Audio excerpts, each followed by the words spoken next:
In our last lecture, I introduced our study of the historical Jesus by talking about our approach to the task.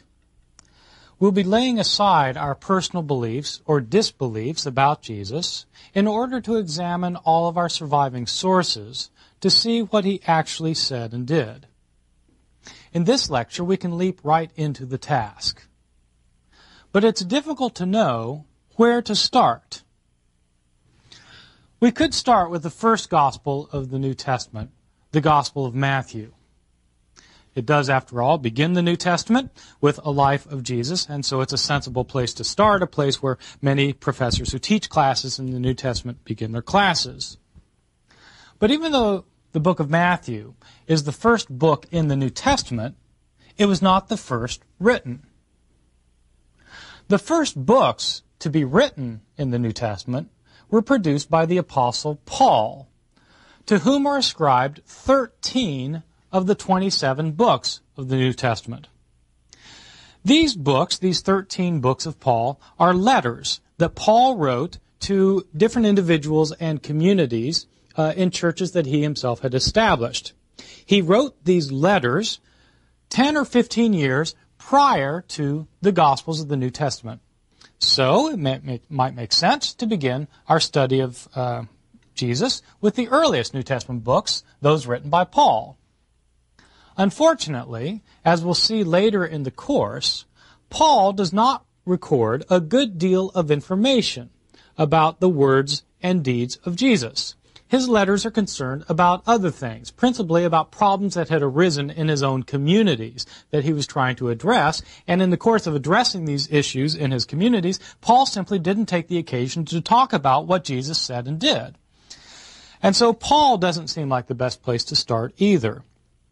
Maybe then we should begin with the earliest gospel to be written, which most scholars agree was the Gospel of Mark.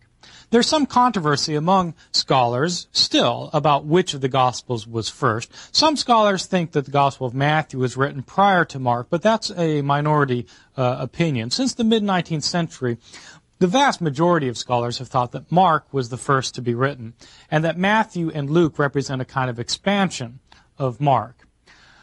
Mark was writing probably in 65 or 70 A.D., several decades after Jesus himself lived. Jesus himself probably died sometime around the year 30.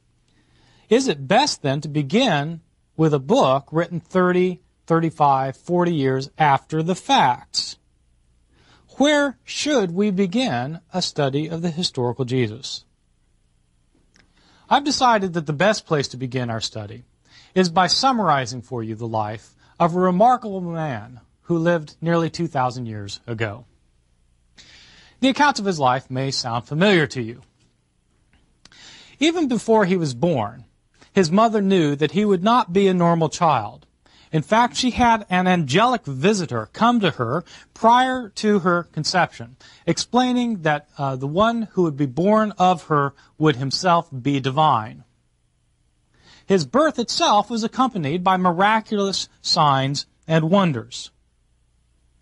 As a young child, he was religiously precocious, beyond what the adult religious leaders that he met could have imagined possible. As an adult, he left home to engage in an itinerant preaching ministry, going from village to town, teaching his good news that people did not need to be tied to the material things of this world, but should live for what is spiritual. He gathered a number of disciples around him who became convinced that he was no mere mortal, and he did miracles to confirm them in their faith, healing the sick, casting out demons, and even raising the dead. But he raised the ire of many of those in power, who brought him up on charges before the Roman authorities. Even after he left this world, though, his followers continued to believe in him, claiming that he had ascended to heaven and that they had seen him alive afterwards. At a later time, some of his followers wrote books about his life, And some of these writings still survive today. But I doubt if any of you has ever read any of them. And I doubt if many of you have even heard the name of the man I've been describing. Apollonius of Tyana. Apollonius of Tyana, the famous Neo-Pythagorean philosopher of the 1st century A.D. Apollonius, a worshipper of the pagan gods, whose life and teachings are recorded for us in the writings of his later follower, Philostratus, in a book called The Life of Apollonius of Tyana. Apollonius lived at about the same time as Jesus, although they never knew each other. Their followers, though, knew each other, and they entered into heated debates concerning who was the superior being. Apollonius' followers claimed that he was a miracle-working Son of God, born supernaturally endowed to do miracles, who delivered supernatural teachings, and at the end of his life ascended to heaven. Jesus, according to the followers of Apollonius, was a magician and a fraud.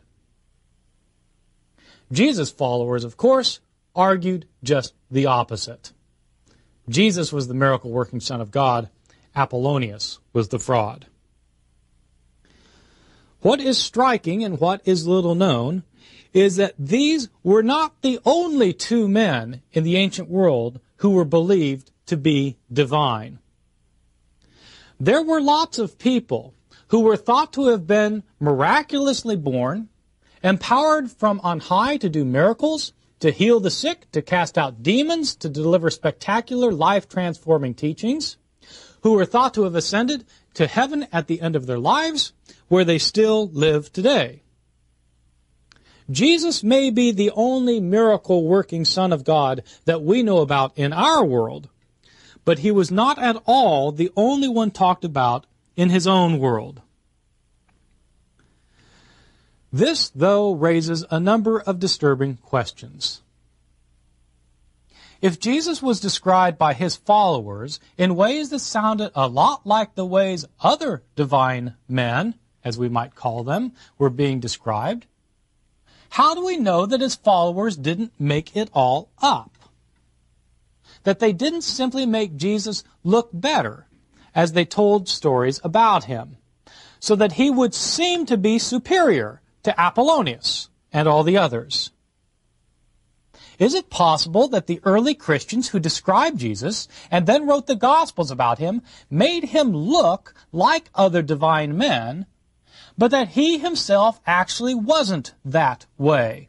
I would assume, by the way, that most people in our world would think that the followers of Apollonius made him look more supernatural than he really was and made up these stories about him. Most people don't think Apollonius really was born miraculously and really could raise the dead and really did ascend to heaven. Most people would assume that about Apollonius. What about Jesus? Is it possible that Jesus' followers made up these stories about him to make him appear to be a divine man? Well, it's an important question. It's the one I want to begin our study with.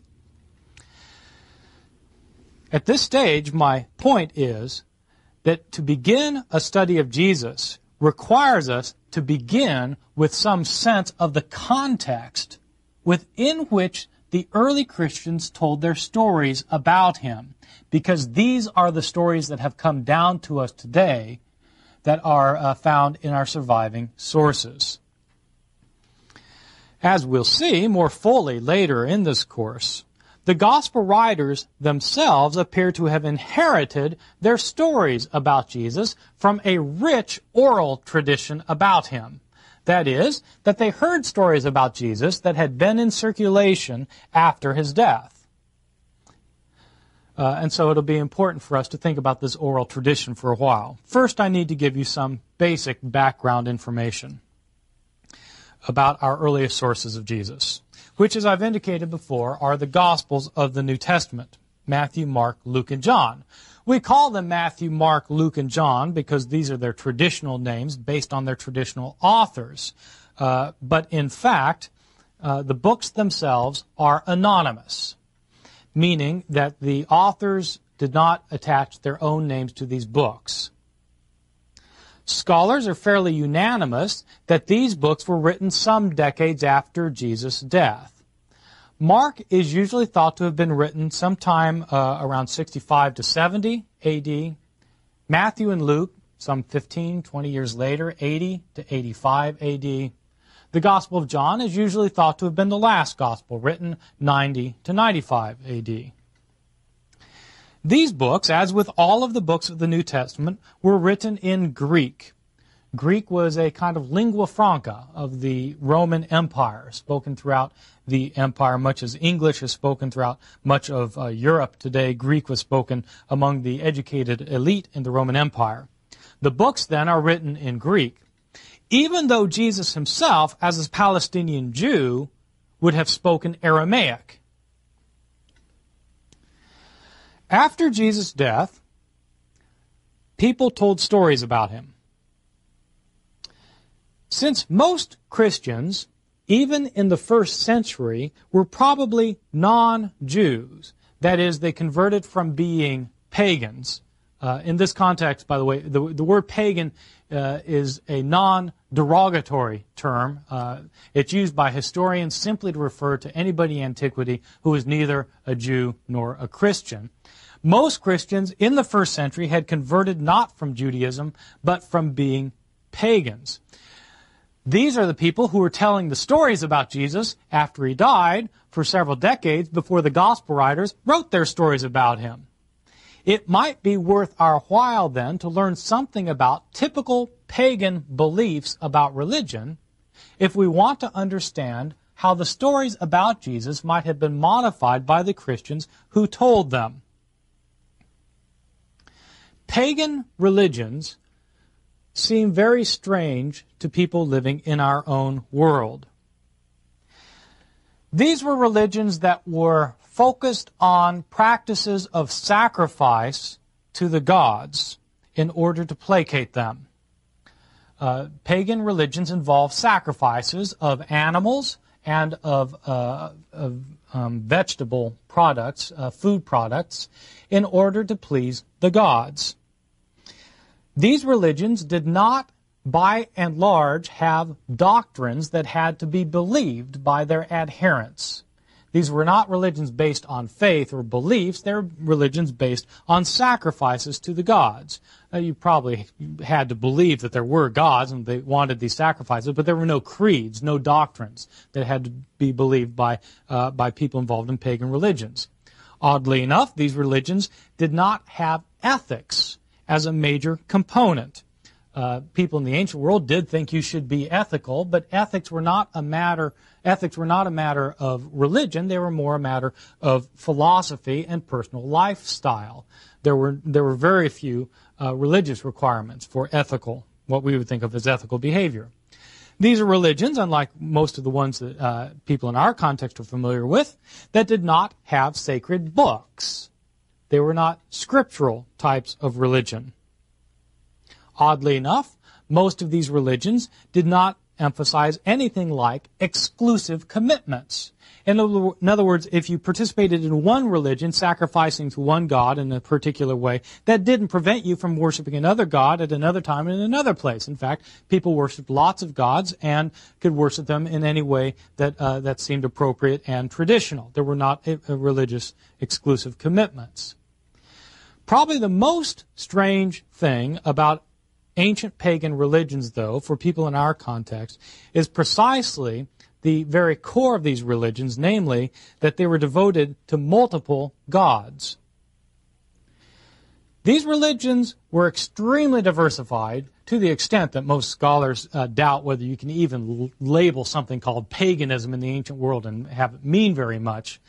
They were extremely diversified as religions, but these religions were all unified to the extent that they were all polytheistic. Pagans believed in a multitude of gods of all kinds.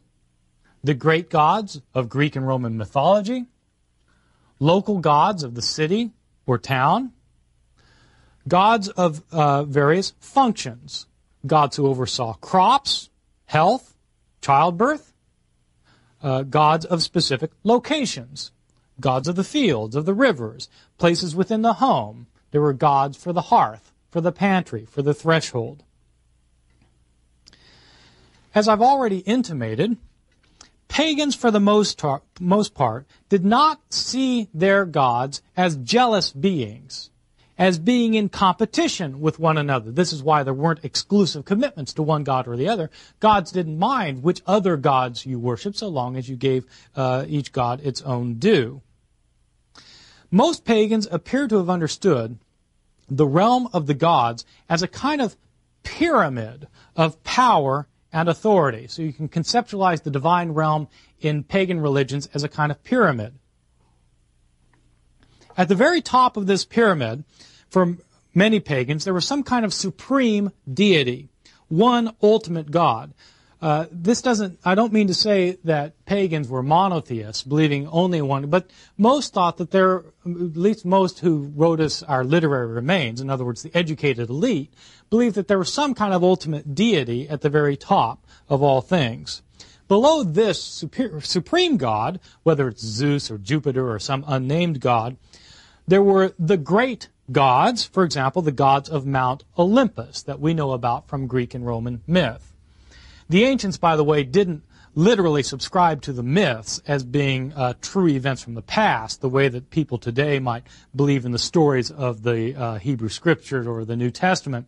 The myths told interesting stories about the gods, but even most ancients realized that these weren't literally true stories about them. But the gods that the stories are about did exist, the great gods of Greek and Roman mythology. Below these great gods, there were other kinds of local deities who were still unbelievably powerful from the human perspective, but were not as powerful as the great gods. Below these different kinds of local deities, there were family and personal deities. These were very minor gods in terms of the entire divine realm, but quite important to individuals who were more actively involved with individual lives. Below these kinds of gods was an even lesser group of divinities that was often called, this group is often called the daimonia. This is the word we get our word demons from, but they weren't necessarily evil spirits that would inhabit bodies to force them to do all sorts of nefarious things. Daimonia were not necessarily evil spirits. They were just lower level divinities that were involved more closely with human life. Below these daimonia, there was another tier on this divine pyramid that comprised a group of demigods, that is to say, humans, who were half mortal and half divine. Included in this group were people of fantastic power, physical strength, like Hercules in the Roman tradition, called Heracles in the Greek tradition, or individuals of superhuman wisdom, like the philosopher Pythagoras, or of mind-boggling eminence, like the Roman emperor. Within the Roman Empire, people did understand that the Roman emperor himself was in some sense divine. This did not mean that he was the ultimate God. I mean, in terms as far as the divine realm goes, he was extremely low on the totem pole. But as far as from a human perspective, he was unbelievably powerful and strong, and he was, in fact, partly divine. On this lowest tier of the divine realm would be other miracle-working representatives of God, some of them thought of as half divine, like Apollonius of Tyana, and presumably for many pagans, Jesus. I don't have time in this lecture to go into all of the intricacies of the pagan religions, but I do at least want us to pause for a moment on this much information that we've already considered. If there was a general and widespread understanding that there were humans on earth who were themselves partially divine, and if this understanding was shared by people who later became Christians, is it possible that these people began to understand Jesus himself this way after they converted, and that they told stories about him to make him look more like this kind of divine man. Now, in the next lecture, I'll be considering this particular question further. At this point, though, I simply want to stimulate our thinking by noting a couple of interesting data that come from our surviving Gospels that may be relevant to the point. I've already indicated that the first Gospel to be written that we have is the Gospel of Mark. We'll see in a later lecture that there are compelling reasons for thinking that Mark was used by the author of the Gospel of Luke as one of his own sources for writing his account some 10 or 15 years later. And so it might be a useful exercise to compare how Jesus is portrayed in our earliest Gospel, Mark, with how he's portrayed in a later Gospel that used Mark as a source, the Gospel of Luke. For the purpose of our brief comparison here, I'd like to point out how these Gospels begin and end. Mark's Gospel is the shortest, not only the earliest, but also the shortest of our Gospels. This Gospel begins with an account of Jesus as an adult being baptized by John the Baptist. The account begins, the beginning of the good news of Jesus Christ, the Son of God. Well, Mark identifies then his subject as being Jesus, who's thought to be the Christ, which is the same word as Messiah, the Son of God. What does it mean, though, to say that Jesus is the Son of God? Well, it's interesting that Mark proceeds to quote in the next verse, chapter 1, verse 2, a prophet from the Hebrew Bible, the prophet Isaiah. See, I'm sending my messenger ahead of you who will prepare your way, the voice of one crying out in the wilderness, prepare the way of the Lord, make his paths straight. Mark immediately launches into a quotation of the Hebrew Bible, and then there appears a prophet-like figure, John the Baptist, who's described in terms reminiscent of a Hebrew prophet, Elijah, from the Hebrew Bible, who engages in a Jewish act of baptism for the remission of sins. My point is, Mark calls Jesus the Son of God and then starts appealing to the Jewish scriptures and describing a Jewish prophet before Jesus undergoing the Jewish rite of baptism. When he's baptized by John the Baptist, a voice comes from heaven which tells Jesus, "You are my Son, the beloved, with you I am well pleased." Jesus, in this gospel, begins as an adult, and he's baptized by John the Baptist. He's called the Son of God. Since the gospel goes out of its way to establish its concern with the Jewish scriptures and the Jewish world, what would a Jewish person think the Son of God was? Well, in the Hebrew Bible, a number of people are called the Son of God. Jewish leaders are called the sons of God. The King of Israel is called the Son of God. Even some kings of Israel who were not particularly godly, like King Solomon. 2 Samuel chapter 7, verse 14, Solomon is said to be the Son of God. He will be a son to me, and I will be his father, says God. Sometimes the entire nation of Israel is called the Son of God. Hosea chapter 11, verse 1, out of Egypt have I called my son. In the Hebrew Bible, the Son of God is an individual or a group of individuals who is called by God to do his will, who mediates his will here on earth. The Son of God in the Hebrew Bible is not a divine being. He's a human being who mediates God's will on earth. Mark's gospel identifies Jesus as the Son of God. He shows up by being baptized as an adult. How does Luke begin his gospel? The Gospel of Luke, written 10 to 15 years later, does not begin with Jesus being baptized as an adult and being identified as a Jewish Son of God. As is well known, Luke begins his gospel by describing the events surrounding Jesus' birth. Jesus in Luke's gospel is born as the Son of God because Jesus' mother in this account is a virgin who is impregnated not by a human being, but by God himself. Before her conception, the angel Gabriel comes to her and says, "The Holy Spirit will come upon you, the power of the Most High will overshadow you. Therefore, the child to be born will be holy, he will be called Son of God." Why is he the Son of God? He's the Son of God because God is in fact his Father. At the end of Luke's account, we have a story that is not found in Mark. In Mark's Gospel, at the end, women who have seen Jesus crucified go to his tomb and find the tomb empty, and they encounter a couple of heavenly visitors who tell them to go tell the disciples. They find one heavenly visitor who tells them to go tell the disciples.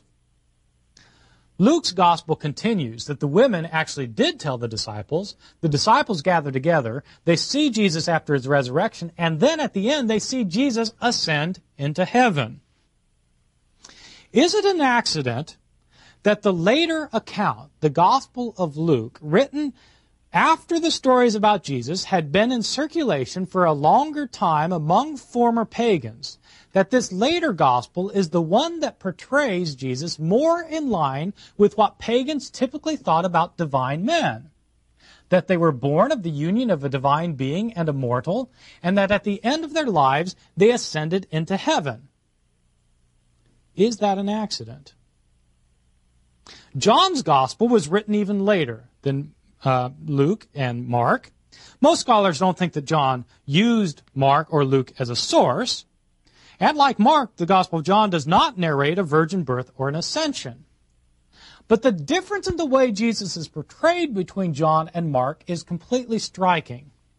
As we've seen, in Mark, Jesus clearly is God's favored one, his Son, whom God empowers to do miracles and who dies then for the sins of the world. But in Mark's Gospel, Jesus is completely human in every way. He never talks about himself as divine, and no one identifies him as being God, not even the author himself. Contrast that with Jesus' portrayal in John, where Jesus is identified as the Word of God himself, who is responsible for the creation of the universe, where Jesus is called God, both by the author and by others in the gospel, where Jesus himself says that he is equal with God in our latest gospel. Again, is it an accident that the earliest of our gospels portrays Jesus as human and the latest portrays him as divine? It's commonly been noted that, in fact, as time goes on, Christians began to portray Jesus in increasingly exalted terms. In Mark, Jesus is a human who's called God's Son. In Luke, he appears to be a kind of divine man whose father is not immortal, but God himself. In John, Jesus is himself equal with God. But even there, it's not the same as saying that he's identical with God. Being equal with God isn't the same as saying you're identical with God. Later Christians, though, did make this claim that Jesus was identical with God, leading up in the 4th century to such formulations as the Nicene Creed, still recited in churches today, where Jesus is affirmed as being fully divine and fully human at the same time. Is it possible that this is a later formulation, one that had its roots after Jesus' life, one whose early development can already be seen in the Gospels? If so, is it possible that Jesus' own actual life was completely different? These will be some of the questions we'll try to resolve in our upcoming lectures. For now, let me conclude by saying that I'm not presenting these rhetorical questions whose answers are meant to be yes. I'm asking these as genuine questions that anyone concerned with studying the historical Jesus needs to take seriously and to consider reflectively in light of our surviving evidence.